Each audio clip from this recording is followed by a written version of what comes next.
Karthik Deepa serial July 4 இன்றைக்கான எபிசோடுக்கான review தாங்க இந்த வீடியோவில் நம்ம இன்றைக்கி பார்க்க போகிறோம்.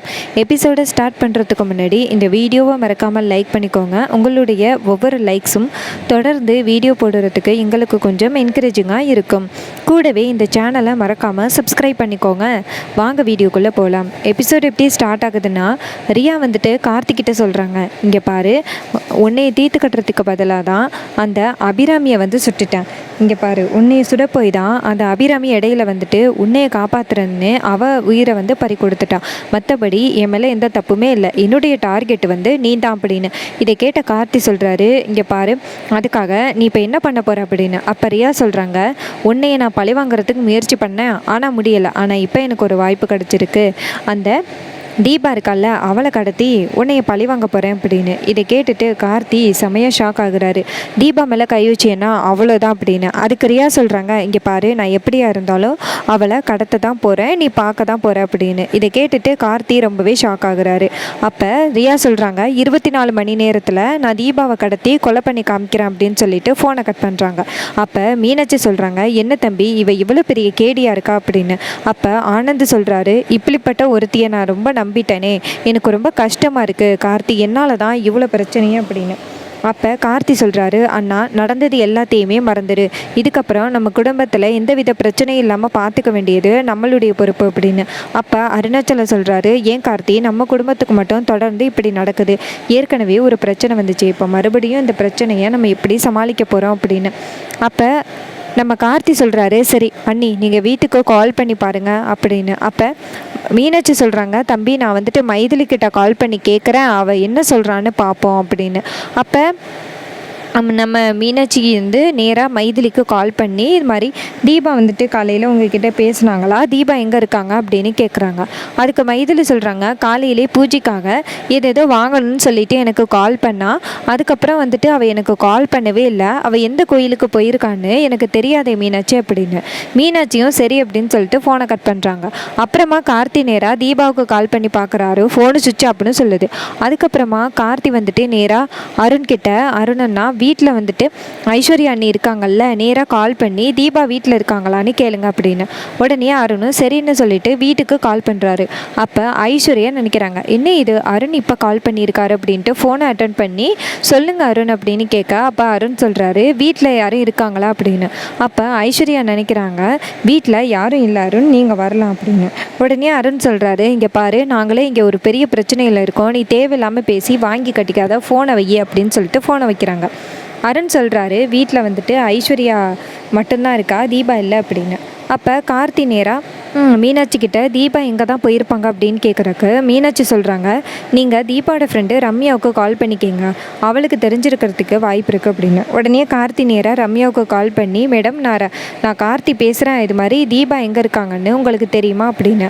அதுக்கு ரம்யா சொல்கிறாங்க, கார்த்தி, நான் காலையிலேயே தீபாவுக்கு கால் பண்ணேன், அவள் வந்து இந்த கோயிலில் இருக்கேன்னு சொன்னால், நான் இந்த கோயிலில் வந்து பார்த்தேன், தீபாவை அந்த கோயிலே காணும் அப்படின்னு. உடனே கார்த்தி சொல்கிறாரு, சரிங்க மேடம், எந்த கோயில் அப்படின்னு கேட்க, அதுக்கு ரம்யா சொல்கிறாங்க, பக்கத்தில் உள்ள அம்மன் கோவில் அப்படின்னு.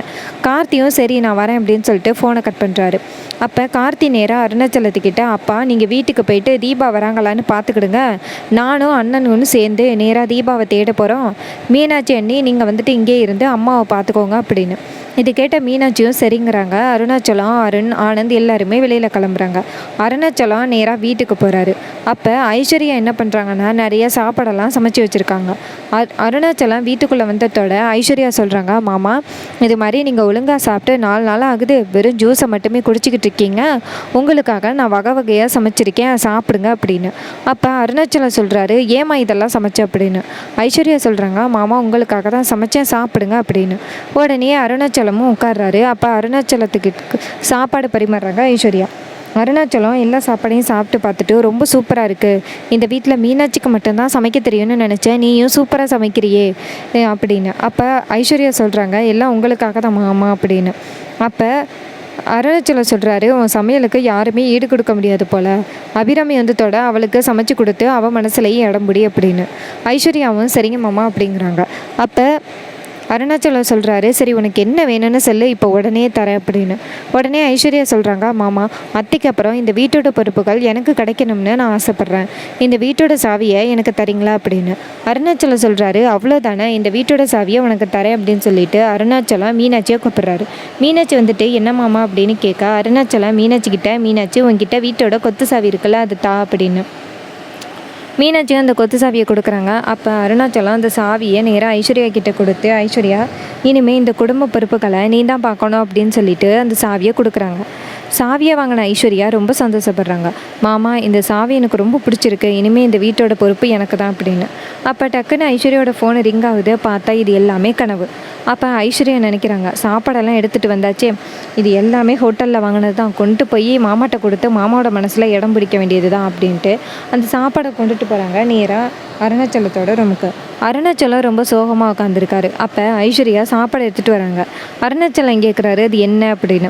அப்போ ஐஸ்வர்யா சொல்கிறாங்க, மாமா நீங்கள் சாப்பிட்டு 4 நாள் ஆகுது, அதான் உங்களுக்காக ஃபிஷ் கறி எல்லாமே செஞ்சுட்டு வந்திருக்கேன் அப்படின்னு. இதை கேட்டால் அருணாச்சலம் செம்ம டென்ஷன் ஆகி, உனக்கு அறிவு இருக்கா இல்லையா அப்படின்னு கேட்க, அதுக்கு ஐஸ்வர்யா சொல்கிறாங்க, என்ன மாமா நீங்கள் சாப்பிடலைன்னு சாப்பாடு கொண்டு வந்தேன், ஏன் நீ திட்டுறீங்க அப்படின்னு. அதுக்கு அருணாச்சலம் சொல்கிறாரு, இங்கே பாரு எவ்வளோ பிரச்சனையில் இருந்துக்கிட்டு இருக்கோம், நீ என்ன முட்டாள்தனமாக பேசுகிற அப்படின்னு. அதுக்கு ஐஸ்வர்யா சொல்கிறாங்க, ஏன் மாமா என்ன நடந்துச்சு அப்படின்னு. அருணாச்சலம் சொல்கிறாரு, ஒரு பக்கம் தீபாவை காணும், ஒரு பக்கம் அபிராமிக்கு உடம்பு சரியில்லை, அப்படி இருக்கையில் எல்லாருமே ரொம்ப சங்கடப்பட்டுக்கிட்டு இருக்கோம், நீ என்ன சாப்பாடு கொண்டு வந்து என்ஜாய் பண்ண பார்க்குறியா, மரியாதையே இந்த சாப்பாடு எடுத்துகிட்டு போ, இல்லைன்னா அந்த சாப்பாடையே தூக்கி உன் மூஞ்சில் வீசிடுவோம் அப்படின்னு. ஐஸ்வர்யா பயந்துக்கிட்டு அந்த சாப்பாடை வெளில எடுத்துகிட்டு வந்து, இது வரைக்கும் மாமா இந்த அளவுக்கு கோவப்பட்டு நான் பார்த்ததே இல்லை, என்ன இப்படி கோவப்படுறாரு, விட்டால் அடிச்சிருவாரு போல் அப்படின்ட்டு ஓடுறாங்க. இன்னொரு பக்கம் நம்ம அருணையும் ஆனந்தையும் காமிக்கிறாங்க. 2 பேருமே ரோட்டில் போயிட்டுருக்கும் பொழுது ஒரு பக்கமாக ஒரு லேடி மயக்கமிட்டு கிடக்குறாங்க. அவங்கள சுற்றி நிறைய பேர் நிற்கிறாங்க. அருண் சொல்கிறாரு, அண்ணா அங்கே ஒரே கூட்டமாக இருக்குது, போய் என்னன்னு பார்ப்போம் அப்படின்ட்டு இறங்கி போய் பார்க்குறாங்க. பார்த்தா அங்கே வேறு லேடி இருக்காங்க. அருண் சொல்கிறாரு, இது அண்ணி இல்லை அப்படின்னு. அப்போ அங்கே உள்ளவங்க கேட்குறாங்க, உங்களுக்கு தெரிஞ்சவங்களா அப்படின்னு. அதுக்கு அருண் சொல்கிறாரு, இல்லை அப்படின்னு சொல்லிட்டு இந்த பக்கமாக வராரு. ஆனந்த் சொல்கிறாரு, அருண் இவ்வளோ தேடியும் தீபா கிடைக்கல, ஒருவேளை அந்த ரியாவோட ரவுடிகள் யாராவது தீபாவை கடத்தியிருப்பாங்களோ, நம்ம எங்கே பார்த்தாலும் தேடி பார்க்கணும் அப்படின்னு. இதை கேட்ட அருணும், ஆமாண்ணே அந்த பக்கம் போனால் தான் நம்மளால் தேட முடியும் போல் அப்படின்னு சொல்கிறாரு. இன்னொரு பக்கம் கார்த்தியை காமிக்கிறாங்க. கார்த்தி ரோட்டில் காரில் போயிட்டுருக்காரு. அப்போ ரோட்டு ஓரமாக கார்த்தியோட ஃப்ரெண்டு, கம்பெனியில் வேலை பார்த்த ஃப்ரெண்டு வராங்க. அவரை பார்த்ததோட கார்த்தி சொல்கிறாரு, இது மாதிரி ஏன் நடந்து வரீங்க, கம்பெனிக்கு போகல அப்படின்னு. அப்போ அவர் சொல்கிறாரு, கம்பெனியில் ஒரு சின்ன மனஸ்தாபம், நான் கம்பெனியை விட்டு வெளியில் வந்துட்டேன், நான் அங்கே வேலை பார்க்கல, இது மாதிரி நீ அபிராமி காஸ்மெட்டிக் கம்பெனியோட ஓனர்னு கேள்விப்பட்டதோட நான் ரொம்ப ஷாக் ஆகிட்டேன், இது தெரியாமல் நான் என்னென்னமோ நான் கலாய்ச்சிருக்கேனே அப்படின்னு. அப்போ கார்த்தி சொல்கிறாரு, பரவாயில்ல அப்படின்னு.